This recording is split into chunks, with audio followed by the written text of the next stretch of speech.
Sir देखिए, आप जानते हैं कि दिसंबर में इन्वेस्टर समिट होनी है और माननीय मुख्यमंत्री जी के मार्गदर्शन में, उनके दिशा निर्देशन में 250 करोड़ का हमने लक्ष्य निर्धारित किया। और अभी जैसा देश के अंदर भी और विदेश में भी, यानी लंदन से माननीय मुख्यमंत्री जी लौटे हैं, जिस प्रकार का वहां पे MOUs हुए हैं, मैं ये कह सकता हूं कि माननीय मुख्यमंत्री जी का जो विजन है, इस उत्तराखंड को अन्य राज्यों की तुलना में सर्वश्रेष्ठ राज्य बनाया जाए, तो जो ये निवेश होने वाला है आने वाले टाइम पे और ये बढ़ेगा। जो हमारा लक्ष्य है हम उसको हासिल करने का पूरा प्रयास करेंगे।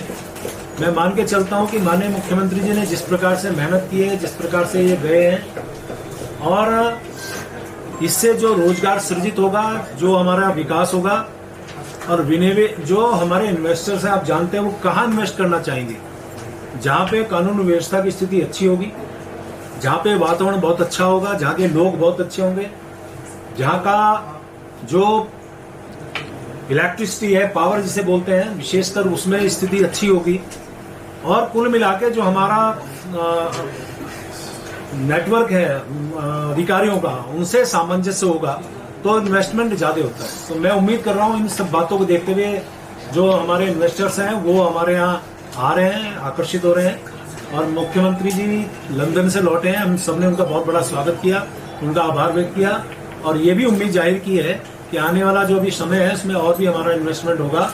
निश्चित रूप से हमारे राज्य के लिए बहुत हितकर होगा, बहुत लाभदायी होगा। सर, स्मार्ट सिटी को लेकर जो सवाल उठ रहे हैं उसमें लोगों का ये कहना है कि पैसे तो खर्च हो रहे हैं, लेकिन धरातल पर उस तरीके का काम जो है वो नजर नहीं आ रहा है। मैं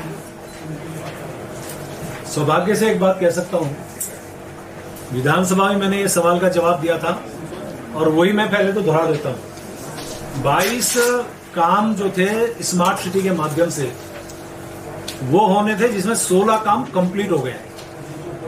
6 काम में प्रमुख रूप से सामने जो दिखाई देता है वो दिखता है सड़क का। सड़क की स्थिति, क्योंकि आप जानते हैं कि लगातार बारिश हुई, काम में बाधा आई, लेकिन आपको मैं ये भरोसा भी दे रहा हूं कि जो हमारी केंद्र सरकार ने हमें इस काम को पूरा करने के लिए 1 साल का टाइम दिया था, यानी जून 2024 तक हमें कंप्लीट करना है, हम उससे पहले कंप्लीट करेंगे। हमने अधिकारियों से कहा है कि चूंकि इन्वेस्टर समिट होनी है, उससे पहले हमारी सड़कों का काम पूरा हो जाए, और मेरा ऐसा विश्वास है कि हम उससे पहले कंप्लीट करेंगे। अब तो बहुत तेजी से काम हो रहा है, लगातार मैं मॉनिटरिंग कर रहा हूं, स्थलीय निरीक्षण कर रहा हूं, और इस बीच में भी मुझे जहां जहां लगेगा स्थलीय निरीक्षण करना होगा तो करूंगा, लेकिन गुणवत्ता के साथ हम जल्दी काम को पूरा करेंगे। और आने वाले टाइम पे जो स्मार्ट सिटी का जो कंसेप्ट हमारे मन में बैठ गया, उसको हम पूरा करें। सर, 450 करोड़ रुपए जो है ना सड़कों के गड्ढों के लिए जारी हुए हैं। आप देहरादून की सड़कों का सर्वे कीजिए, जो सड़कों के जख्म भरे जा रहे हैं वो 2 घंटे बाद फिर उधड़ रहे हैं। आप सर्वे कीजिए जाके। ऐसा है कि आप देखिए, मैंने परसों रुड़की के अंदर इस बार का इसको मैंने देखा था, जहाँ इस प्रकार की शिकायत वैसे तो आनी नहीं चाहिए, आएगी तो निश्चित रूप से हम कार्रवाई करेंगे। 99% जहाँ कर सब उधड़ गए हैं। सर, आप हमें ऐसा पर्टिकुलर कोई जगह बताइए, मैं फोटो खींच के बिल्कुल आप मुझे बताइए, मैं व्यक्तिगत जाके बातचीत करूंगा। भले विभाग अलग हो सकता है, लेकिन मैं भी क्योंकि इस सरकार का हिस्सा हूँ, मैं जाके मॉनिटरिंग करूंगा, देखूंगा, स्थलीय निरीक्षण करूंगा, जहाँ की शिकायत है। आप हमारे उत्तराखंड के अभिन्न अंग हैं, आप जो भी इस प्रकार का कोई भी इस तरह की चीज बताएंगे हम काम करेंगे। सर, स्मार्ट सिटी में अभी तक कितना पैसा